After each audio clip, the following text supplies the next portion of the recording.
Hello and welcome to Season 9, Episode 6 of Bad Gays, a podcast all about evil and complicated queer people in history. My name's Hugh Lemmy, I'm a writer and author. And I'm Ben Miller, a writer and historian currently at work on a new biography of the fashion designer Rudy Gernreich. So last week we looked at the photographer and FBI informant Angela Calamares. Who are we talking about this week, Ben? Before we get to the subject, we're going to do a fair bit of scene setting here. So it's 1991. The Gulf War is raging. The news is full of breathless discussions of the West's new conflict, right? It's the end of the Cold War. It's time for some new enemies. And one clear set has been brewing for a while. The Muslim world, supposedly primitive and backwards, supposedly hating us for our freedoms. The last enemy of the West, the former Soviet Union, is rapidly descending into chaos and experiencing the largest fall in living standards without a war in the history of the world. The news from there comes seldom. We're the good guys. Now, we, in this set, are in Queensland, in Australia. Now, this is the Queensland of the 1994 classic Muriel's Wedding. Yes. A corrupt, patriarchal, shallow, right-wing place. You're terrible, Muriel. From 1968 to 1987, Queensland was governed by one man, a man named Joh Bjelke-Petersen, otherwise known as the hillbilly dictator, who regularly sicked the cops on street protesters, trade unions, and other undesirables. He was a master media manipulator. He was once described by a progressive prime minister of Australia, Gough Whitlam, as, quote, a Bible-bashing bastard, a paranoiac, fanatical bigot, end quote. I love Australians. Now, Bjelke-Petersen was also a fanatical homophobe. Okay. So gay liberation had exploded in Australia, as elsewhere in the so-called West or global North in the 1970s, although Australia is being included in either the term West or global North, which are both theoretically geographic descriptors, is pretty telling about what those descriptions actually mean, just like Australia being in Eurovision. Yeah. Israel being in Eurovision. Exactly. But Queensland did not decriminalize homosexuality between consenting adults until, do you want to guess what year? 1976. 1991. Oh my God. So, in 1987, a gay man named Cliff Williams wrote a letter to Outrage, which is an Australian gay magazine, the title of which is To Hell with Homophobic Queensland. Even basic gay protest marches of the kind that are happening everywhere else in the world were banned and suppressed. Wow. In 1971, Queensland's Justice Minister said, quote, the greater the number of homosexuals, the greater the threat to innocent boys, end quote. They shouldn't have called it Queensland. In 1978, one writer to the Gay Solidarity newsletter said, quote, we have observed how police and public antagonism to homosexuals has escalated in the last 2 years, end quote. A late 1970s crackdown on gays in the police also led to the increased policing of gay sex. Sauna raids increased, and Petersen would use police raids as part of his electoral campaigns. Fundamentalist Christianity was on the rise here. The Petersen government supported these fundamentalists' protest against support groups for gay university students and the very employment of gay teachers. And if you'll recall, at the same time in California, even Ronald fucking Reagan is opposed to the campaign to ban gay teachers from being employed simply for being gay. But in Queensland, in 1984, the education minister, Lynn Powell, clarified that it was government policy to fire any openly gay teachers.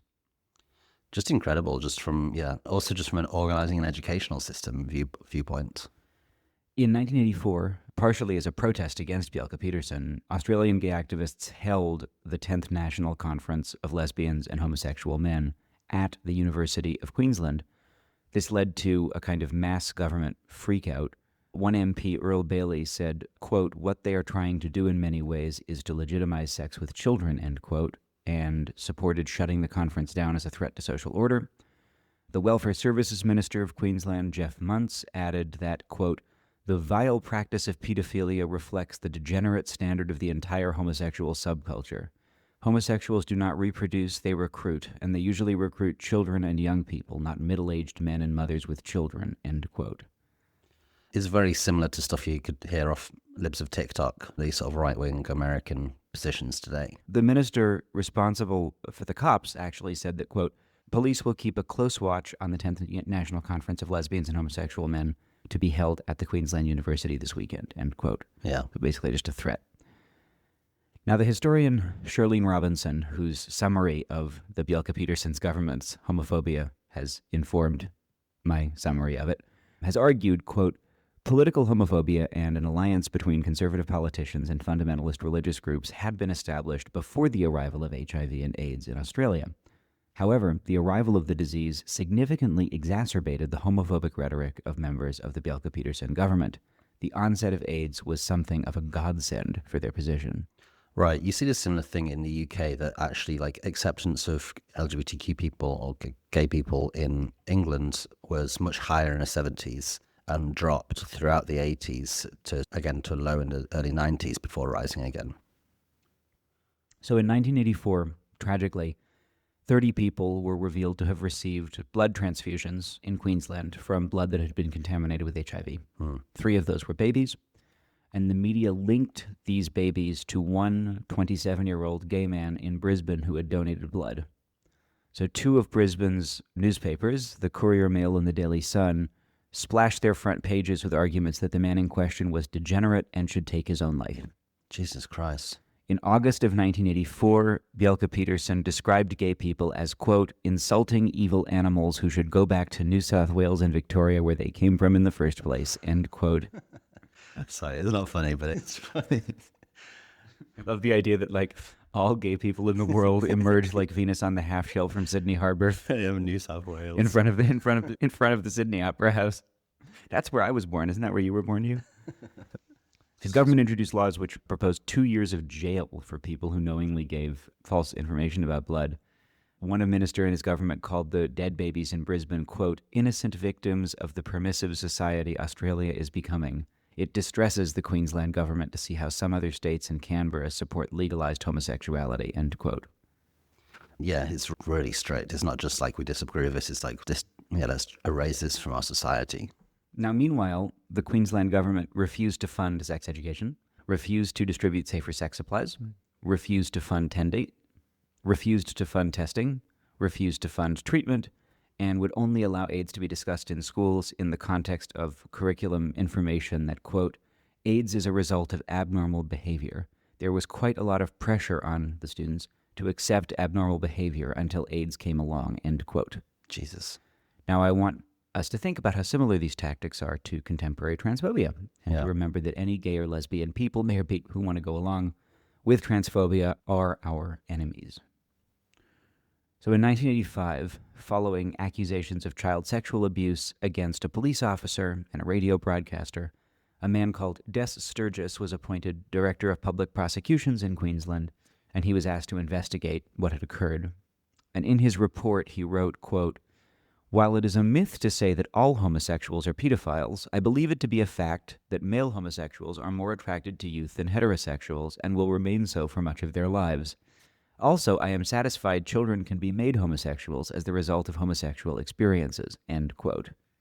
And just to be clear, that's not something borne out by statistics. Yeah, I think the key phrase there is I believe it to be a fact. Yeah, right. Like, facts don't care about your feelings, Des. Of Sydney Mardi Gras, which is basically Sydney's pride celebration, he stated, quote, it is not an expression of freedom, it is an expression of sexual hedonism, and a most unfortunate example for children entering puberty or who have just entered puberty, end quote. Right. Now, you tell me, no kink of pride, if you go to Sydney Mardi Gras and see a bunch of like adult gay guys dancing in the street in skimpy outfits, and you immediately start thinking about children entering puberty who have just entered puberty, right? Perhaps you're the one, yeah, who has something weird on their mind. Not an allegation, just a question.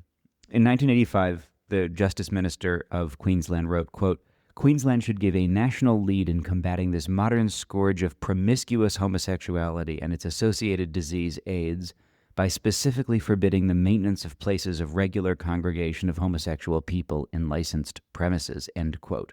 Literally shut down all the gay bars, not just sex on premises venues, which was done in many places with what I think was the misguided support of some parts of the gay community, but literally banning gay bars, like banning bars from serving gay people drinks the way that it was like before the 50s. Neville Harper, who is the Attorney General of Queensland, wrote, quote, the amendment as drafted will allow action to ensure that these sexual perverts, these deviants, these gay bars will not be allowed to prosper, will not be allowed to continue, end quote. Yeah.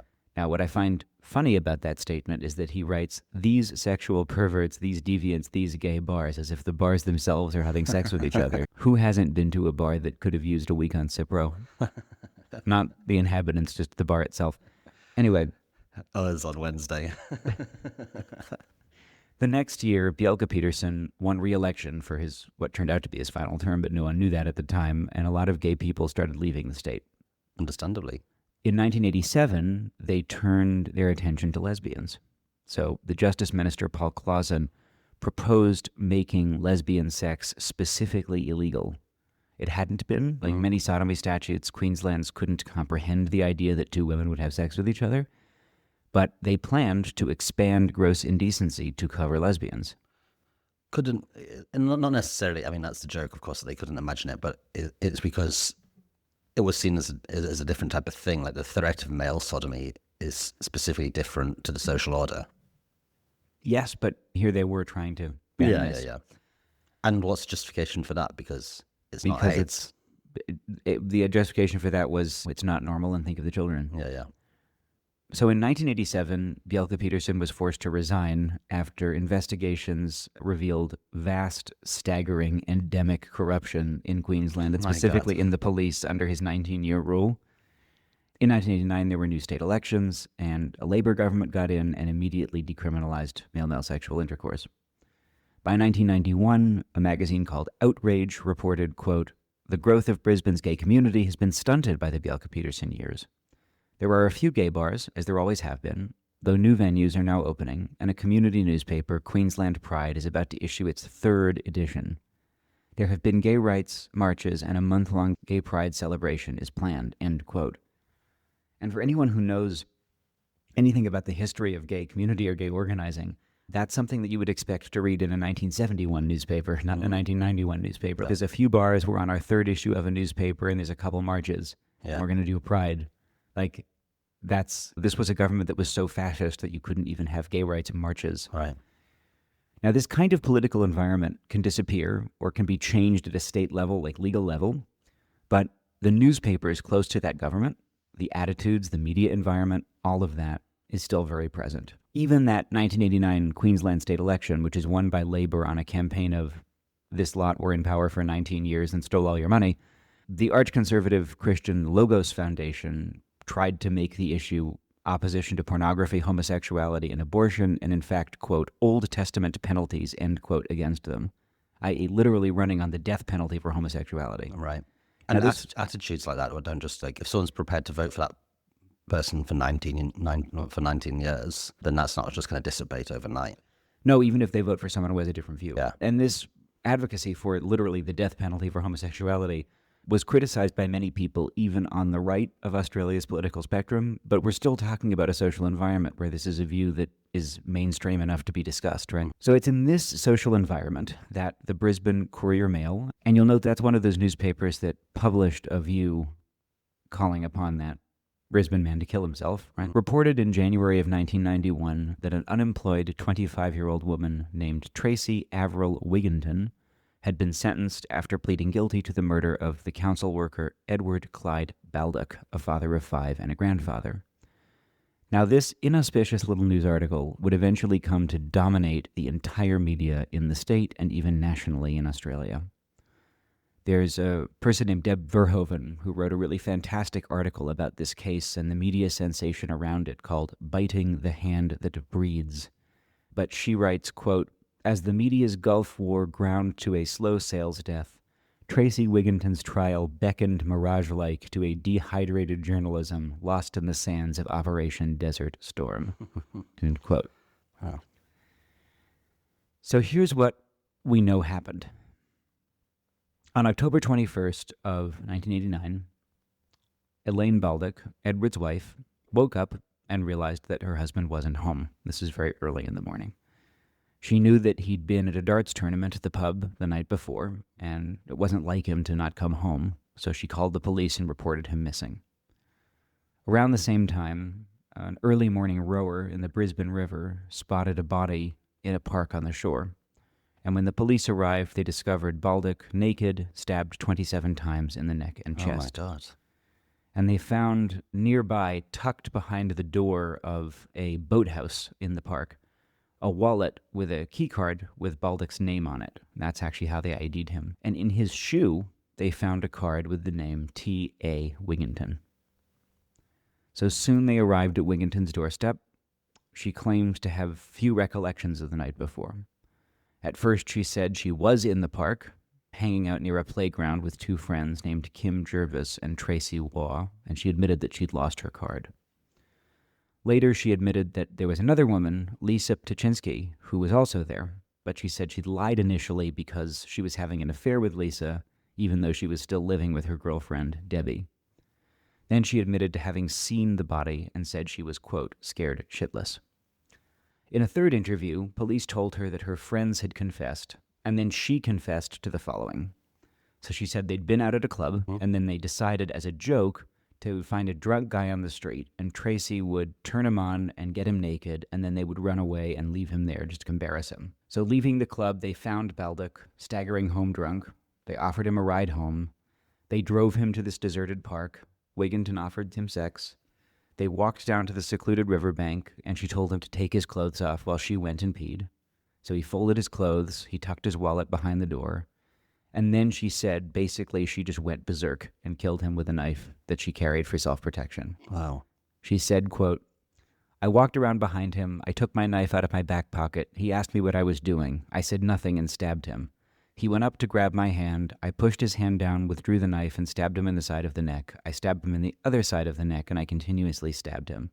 I then grabbed him by the hair on his head and pulled back, stabbed him in the front of the throat. At that stage, he was still alive.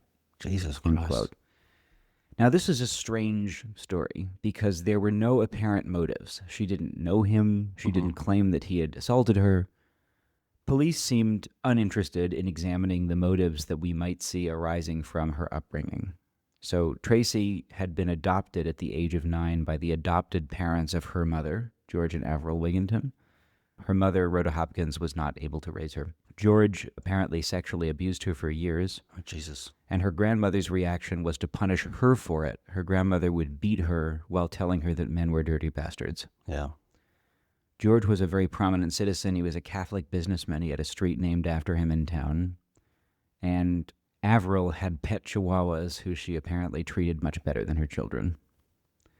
Now, Tracey was sent to a fancy grammar school before she was expelled for being lesbian. And I want to read to you how this was described in a Queensland newspaper quoted by Deb Verhoeven, because I think that'll give us the first glimpse as to what the media does to Tracey. Quote, quick to spot the nascent depravity that was to later turn her into a killer, the school expelled her for molesting other girls, thereby saving its pupils from the reign of terror Tracey initiated at the nearby Range Catholic School where she was sent instead.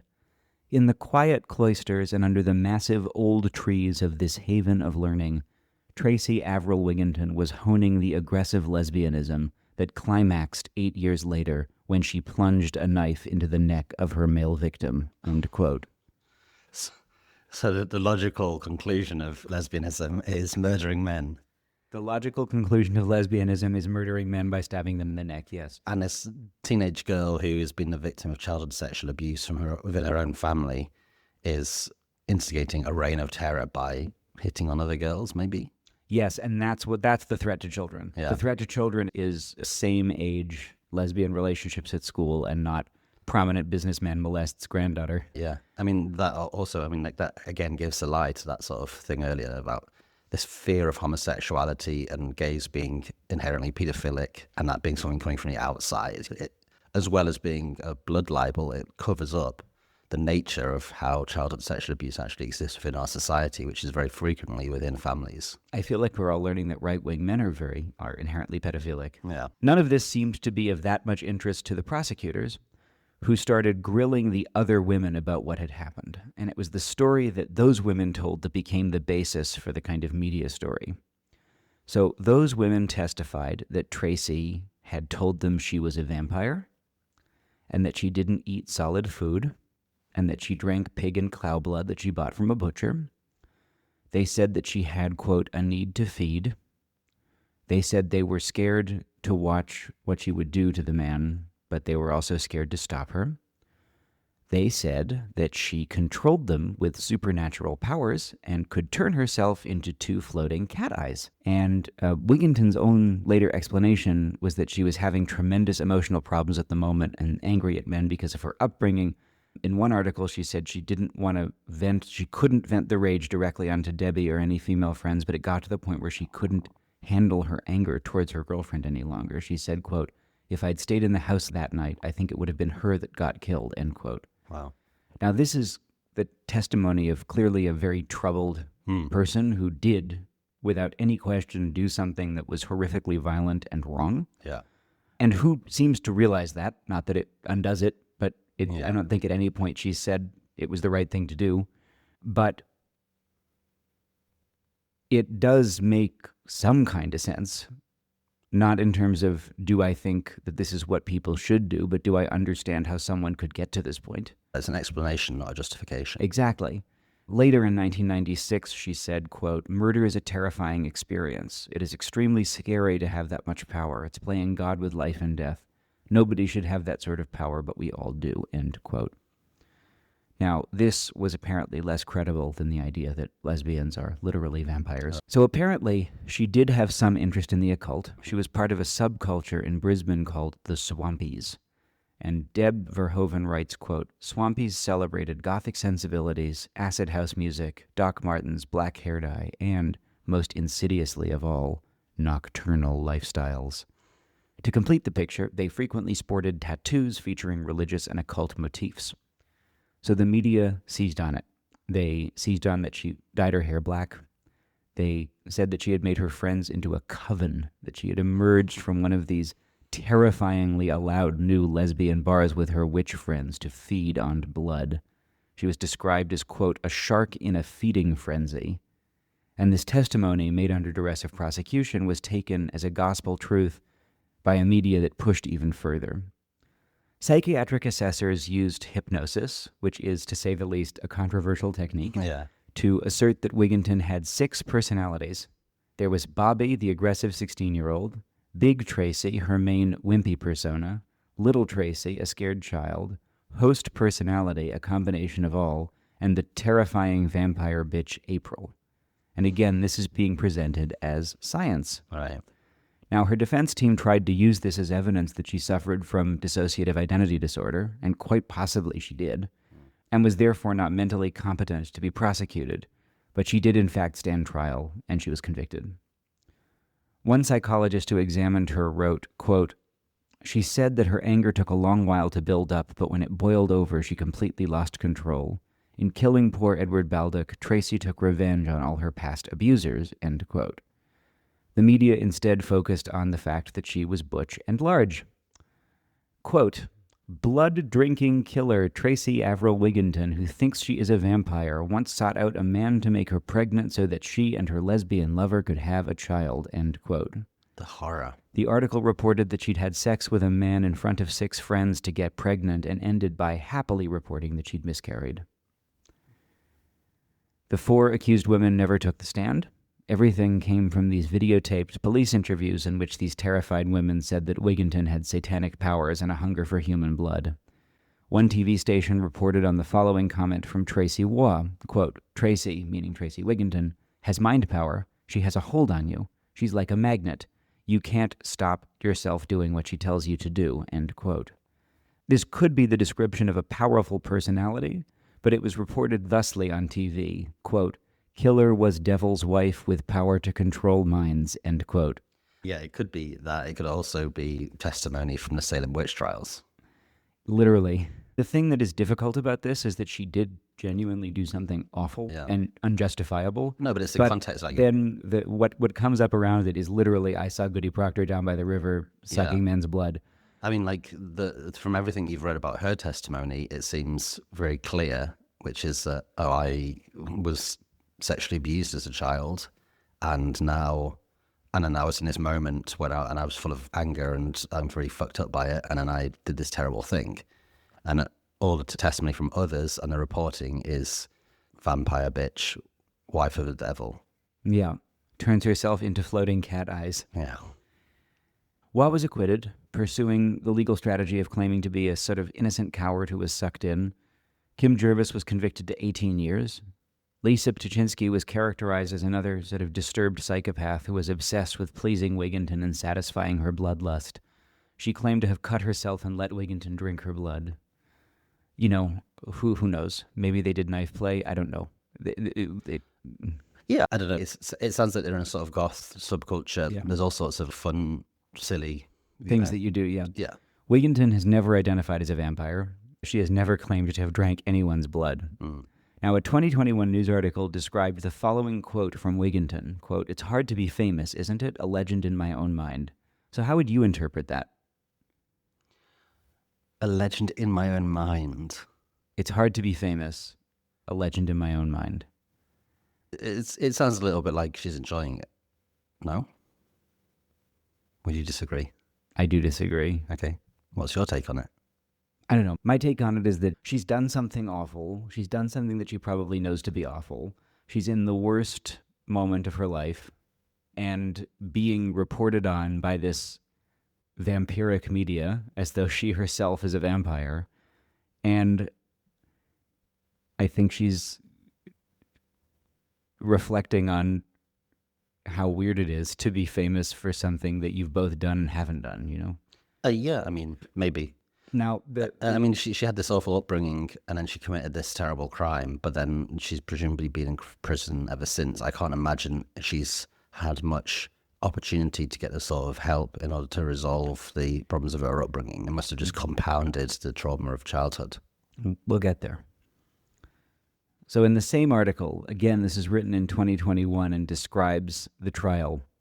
Ptachinsky, heavily built like Wiggington, sat stony-faced in the dock. She gave a baleful glare to the court as she folded her arms, one black sleeve rolled up, showing a tattoo of interlocking female gender signs, end quote. The devil's dykes. We're talking here about the making of monsters, right? Yeah.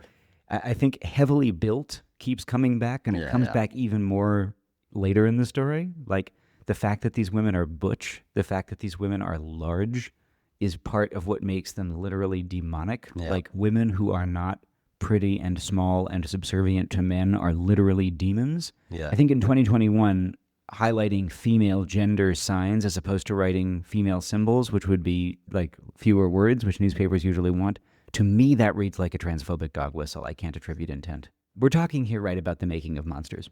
Her biological mother later said that her daughter had a butch side, and she said, quote, "She and her lesbian lover were both country girls and were not part of the city lesbian community in Brisbane. I am very against that lesbian community," end quote. So, like, it was the lesbians what done it, not the fact that I abandoned my daughter to my abusive adoptive parents. It's not necessarily abandoning. Like, she might have had good reason where she thought her parents would be a better place to raise the child. But there's certainly a lot going on there. Also, there's this sort of thing of like, the city lesbians versus the country lesbians is got this kind of painting them maybe as yokelly types. Nice country lesbians, not these evil city lesbians who wear Doc Martens and... I thought you meant, she was with these sort of fucked up country lesbians and not the, like, educated city lesbians. The mother says the other thing. Okay. She says, I was opposed to the city lesbians. Basically, she was a nice, yokelly country lesbian who only wanted to do nice country lesbian activities. And then she went to Brisbane and met the city lesbians of their Doc Martens and their acid house music, and she should have been the killer. She should have been back on the station shearing sheep, not practicing Satanism in the city. Exactly. Right? I see, yeah. So she was sentenced to life in prison with the possibility of parole after 13 years. After 10 years of good conduct, she was moved to a minimum security prison, and this led to a media outcry, as everything has in this case. While in prison, she earned several degrees and qualifications. And in 2022, she actually, it seems like it's a conference speech, but it was published in a feminist journal in Australia. She wrote a pretty thoughtful article that was called A Perspective on Long-Term Imprisonment. And I want to read you an extended quote from this. Quote, "I am not qualified to give you specific statistics of the psychological or sociological impact of institutionalization on a person, but I am more than qualified to illustrate to you the impact that institutionalization has on a woman serving a long-term sentence in prison. I cannot speak for other women. Institutionalization is not the same for every woman. I can only relate my own experience. I have found that institutionalization is often overlooked by the system. I am worried about how I can ever leave the system that I've come to rely on. When I was sent to jail, I was more than willing to pay the cost for the crime and continue to do so. I was immersed in a routine that rarely changed and therefore was easily adapted to. The days blend into one another, and before long I realized that I had done a few years. If it was this easy, I thought, then surely I would cope with a decade or so. And I did. 12 years later, I no longer see days and days. They are all one long process. And the system's routine allows me to do this with ease. The routine allowed me to become mind-numbed enough not to care how long I had done and how long I had left to do. I rely upon the system for all my needs, both physical and mental. They tell me where to work, what to wear, what I can eat, and within the scope of the programs run within the system, they tell me what I may think. My decision-making abilities have been removed, and this, along with a strict routine, led me to become almost robotic in my behavior. If women such as myself are to become productive members of society again, changes must be made to help them cope with the outside world. The system has recently deemed me a low risk to the community, and while this pleases me, because it means that I have conformed, I can't help but wonder if this is because I am so heavily reliant upon the system that I could not function out there by myself. I identify myself not as an individual anymore, but by my place in the system, and it is very hard to see myself differently." End quote. Very thoughtful, rational, demonic lesbian words. Right. Now, if the thing is, if you take the first letter of each of those words and you put it together, it says, "I'm an evil bitch who wants to murder innocent men and drink their blood because all lesbians do." It's interesting. It reminds me, actually, funnily enough, of The Wire. And how in The Wire they say you're going to do 2 days in prison, the day you go in, the day you go out. And the rest is erased in that way, and the days blur into one. Yeah, and again, no one is arguing, we're not arguing, that Tracey Wigginton should have killed this poor man who seems to have done nothing to her, or that she shouldn't in some way have had to have consequences for that. Whenever we think about the criminal justice system, if you just go about murdering people, there has to be some consequence. The question is, was she a demonic, satanic, lesbian bitch, or was she a very troubled woman who did something awful? Yeah. So a few years after this, she begins to apply for parole, and this was rejected several times, but in 2011, she eventually was paroled. And these same newspapers that scandalized her trial now scandalized the fact that she was sent on parole. A headline from our good old friend, the Brisbane Courier-Mail: "Paroled lesbian vampire killer Tracey Wigginton will get away with lies." End quote. Quote, Queensland's Corrective Services spokesman Ross McSwain said Wiggington, 45, was being held in supported accommodation and monitored closely. Wiggington would be able to apply for Centrelink benefits, but her movements would be restricted, he said. She'll be subject to 31 parole conditions, but not electronically monitored. Ms. Jackson said she thought Wiggington's location should be revealed to protect the community. Of course. Now, one newspaper actually published her new address. Yeah. This is popular in the UK as well. Now, one of the parole conditions is that she's not allowed to sell her story to media organizations. And we might understand why this is a common condition of parole or conviction.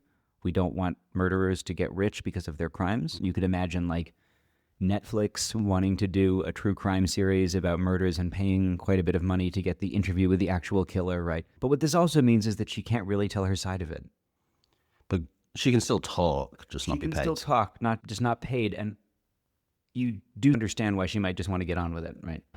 Now, Courier Mail again, this one in 2012. Headline: "Taxpayers foot bill. Freed lesbian vampire killer Tracey Wigginton will cost taxpayers tens of thousands of dollars a year for the rest of her life, with no boss willing to take the risk of employing her." News article: "On top of the tab for her continual parole supervision and medical problems, Wiggington is believed to be eligible for up to $928 in benefits each fortnight. Wiggington, 46, will likely qualify for a disability support payment of $689 a fortnight, plus mobility and rent allowances as she returns to society after 21 years in prison for a brutal knife slaying. Wiggington, who weighs about 115 kilograms and uses crutches for her knee and back problems, is living at a Gold Coast halfway house under tight supervision.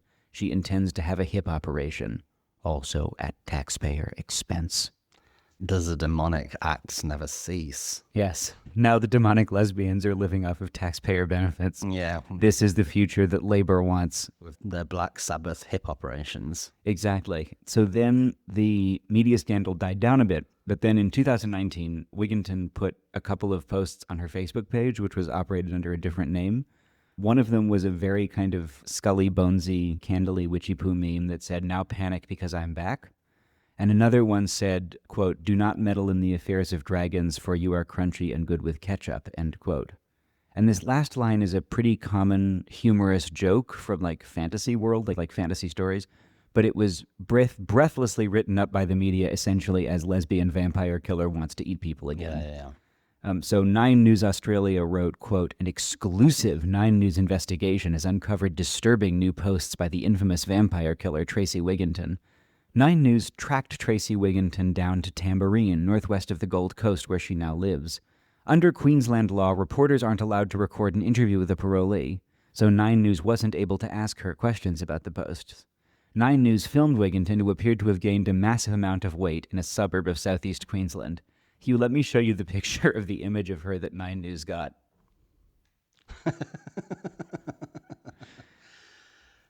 I mean, she looks like a good old girl. What's she doing? She's sat at a table outside a bar with a couple of tins of beer in front of her in a vest. She's got a smile on her face and she's giving a finger. The counter-focus on Tracey Wigginton's weight is very much Very noted telling, by Deb yeah. Verhoeven as part of the story. Verhoeven writes, quote, "It seems, for example, that it was not just Tracey's actions that carried weight. Frequent references linked her crimes to unflattering descriptions of her body size," end quote. She just looks like a middle-aged woman. Right. So here we are. We have 2 options. On the one hand, we could believe that Tracey Wigginton can disappear and turn herself into floating cat eyes, that she wanted to feed on human blood, that lesbianism is actually vampirism, and that the logical outcome of lesbianism is murdering men. Or on the other hand, we could believe that, as Verhoeven writes, quote, "In attempting to depict violent women such as Tracey Wigginton as somehow outside the ordinary bounds of human behavior, the media have momentarily revealed their own pathology," end quote. Absolutely 100% agree with that.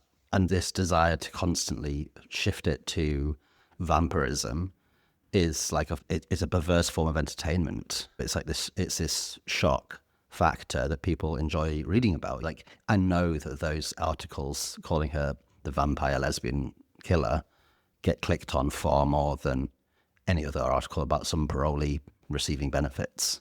And that's the story of Tracey Wigginton. Bad Gaze doesn't run ads, we're not part of a big media network, and we're not underwritten by any big donors. That means our analysis and work is independent, critical, and free for the community. Only through your generous support can we take the time to write and research each of these extensive episodes. Become part of a community of like-minded listeners by subscribing to Extra Bad Gaze on Patreon or Apple Podcasts.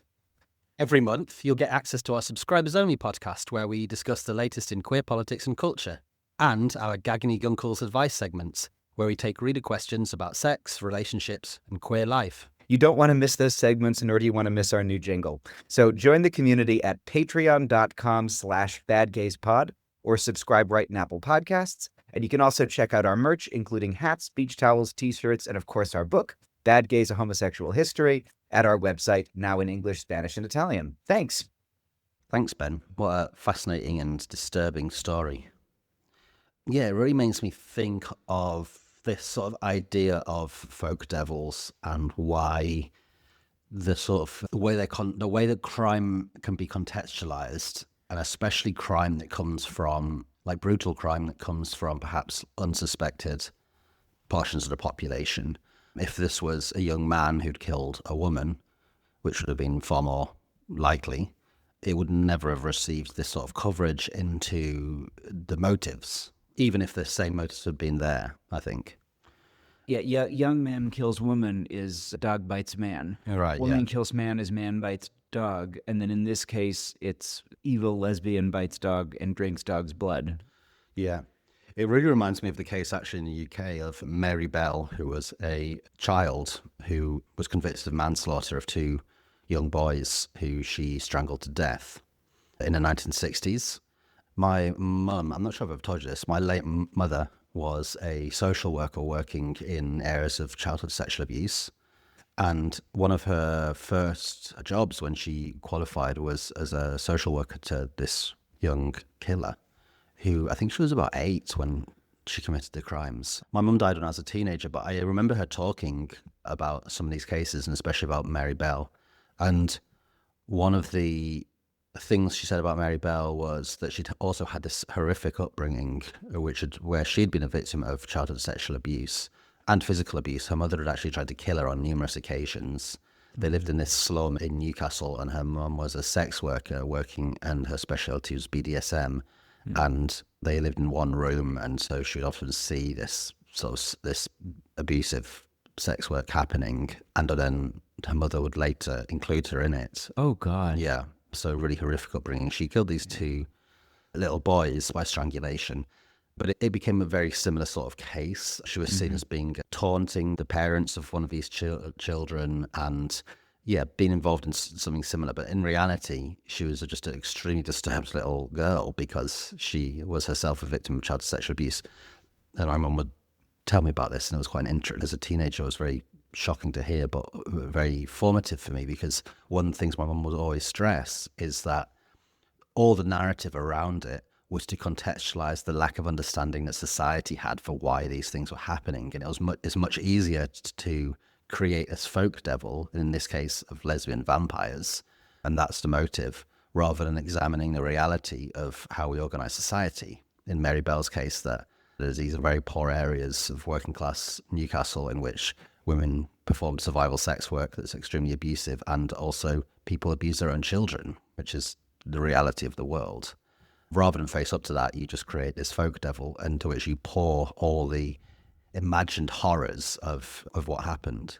And it seems to me to be very similar in this case, right? Like this girl was abused as a child by her own family members in an environment where her lesbianism was seen as something abhorrent and criminal, and possibly something that should be completely criminalized.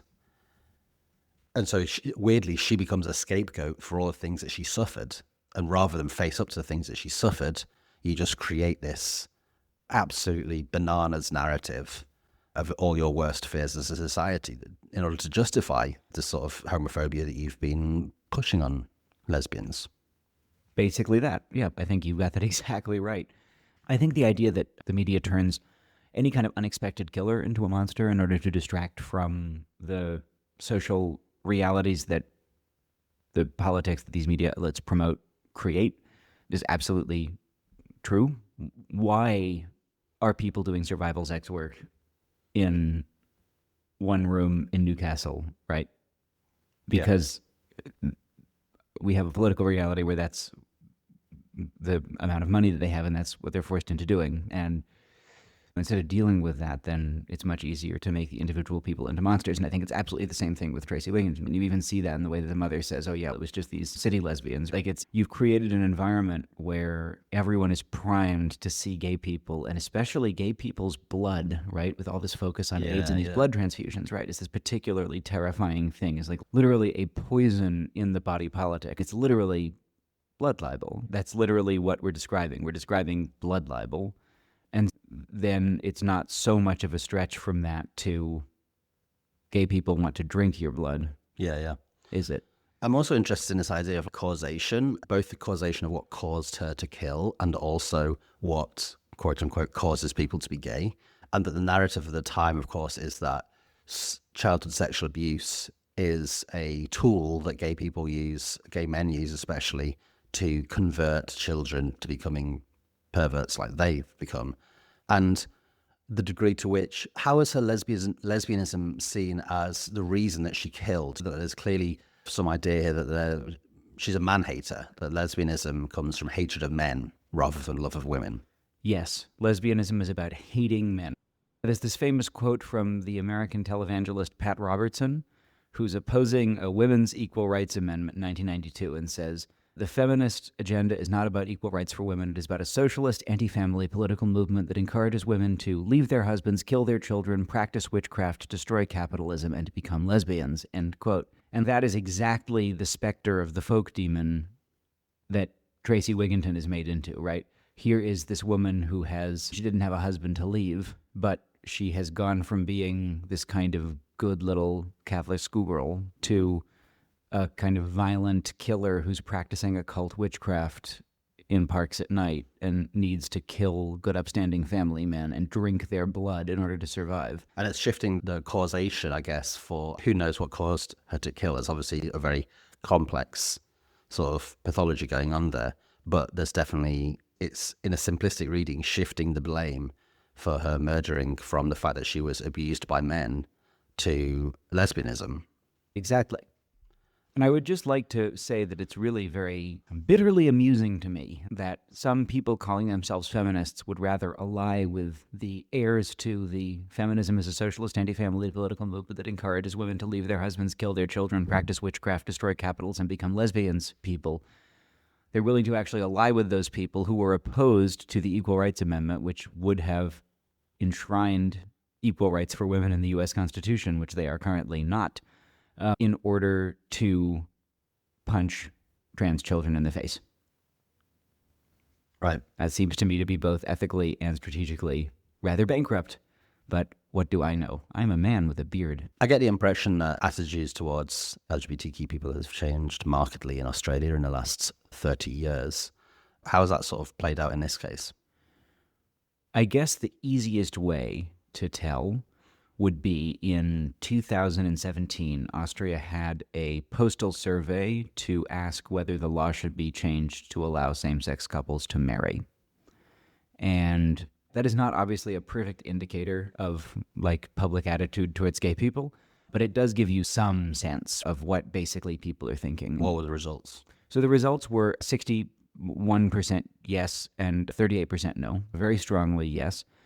Two of the geographically largest parliamentary districts that voted no were in Queensland, were in rural Queensland, and in areas of rural Queensland that were actually politically overrepresented during the years of the Bjelke-Petersen government.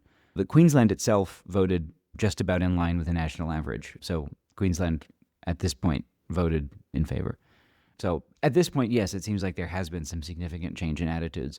That doesn't mean there's no homophobia in Australia, of course, but it does mean that a fair amount of work has been done. Tracey Wigginton, good gay, bad gay, good not gay, bad not gay. She's gay. She's gay for sure. And she's bad. Yeah. She killed someone, and that's awful. I mean, it's an unimaginable tragedy for him. It's an unimaginable tragedy for his family. It's in no way justifiable. At the same time, I think bad gay, bad media. Someone who absolutely did something that was wrong and absolutely needed to face consequences for what she did, but did not in any way do what the media made her out to have done, which was to have been a literal vampire. I think if you have a point where the media finds it easier to imagine that someone can literally become a pair of floating cat eyes than that a woman could have been abused by men, you have an indicator of a problem. Yeah. Yeah, it sometimes feels a bit awkward doing the sort of slightly tongue-in-cheek good bad at the end of the episode, and in this case it's one of those situations because obviously like the murder is horrific, but I think hopefully the point of the show is to develop some nuance about both sexuality and crimes often, and in this case what the media was doing was looking for a bad gay, right? It was that, yes, explicitly. And using the sort of conceptions around homosexuality and the fears around it in the time and the homophobia to purposefully ignore the reality of the situation, which is one of childhood sexual abuse leading to a really damaged person who commits a horrendous crime. Absolutely. I absolutely agree. So if people are looking for more information on Tracey Wigginton's case, what are some of the sources you used for this episode? There's a whole bunch of newspaper articles, which I mostly use, I would say, as negative examples. However, they are all linked in the show notes. Then there's these two articles that were the main sources of the episode. The one was by Deb Verhoeven about Wiggington herself, and the other one was by Shirlene Robinson about the history of homophobic politics in Queensland. And those are both positive articles, or articles that I can actually recommend as opposed to just sources. Thanks very much. You've been listening to Bad Gays. You can find us online at badgayspod.com. If you want to support our Patreon, which helps us put the show on, and you'll also get access to our monthly extra Bad Gays, where we talk about everything queer that's happening in culture, the world, media, sport, maybe not, Not sport. and also Don't give false promises. and also our regular Agony Uncle section, our Gagony Gunkle section, where we answer your questions on everything from sex and dating to it's mainly sex and dating so far, but if you have any other questions that you would like us to answer, please do send them in. You can find all that on our patreon.com/badgayspod. My name's Hugh Lemmy. You can read more from me on hugh.substack.com. And you can find me at benwritesthings.com, and Ben Writes Things on various social media. So until next week, bye. Bye.